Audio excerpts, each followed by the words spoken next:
The Indian Act is a federal law that was first established in 1876. The Indian Act is a law that governs all aspects of First Nations rights, like covering governance, land use, healthcare, and education. It also outlines government obligations to First Nations people. When this act was first established, it was passed in an attempt to demolish First Nations people's culture and beliefs. It took their land and controlled how they lived. The act attempted to take the group of First Nations and take away their culture and beliefs by making them unable to practice their beliefs or their cultures. The act made it illegal to practice their cultural ceremonies. In 1927, the act made it illegal for First Nations people to solicit funds for the pursuit of land claims. Later amendments forced First Nation children to go to residential schools. The act also determined who was considered Indian. It stated that an Indian was any male person of Indian blood, reputed to belong to a particular band. It also stated that anyone who was a child of people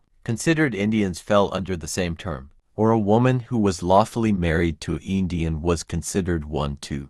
A person's status if they went to university, married a non-status person, and only if they were a woman, or from 1876 to 1880, became a Christian minister, doctor, or lawyer. This was called enfranchisement. The Indian Act was revised in 1951 after the two world wars. Times were changing, and Canada was becoming more accepting of others, so they decided to revise the Indian Act. Instead of deciding what laws would change for the First Nations on their own, Canada held a joint confront with First Nations people to discuss what to change. This change was given royal assent. On June 12, 1951, these changes got rid of some of the more controlling rules, like banning religious practices, but still kept the discriminatory aspects of it. Since then, the act has been written up many times. The Indian Act included a lot of sexism and put down women, which wasn't recognized until years later. This act showed Canada's changing look on inclusion and discrimination throughout the years. It shows up, making many mistakes and hurting generations of First Nations people.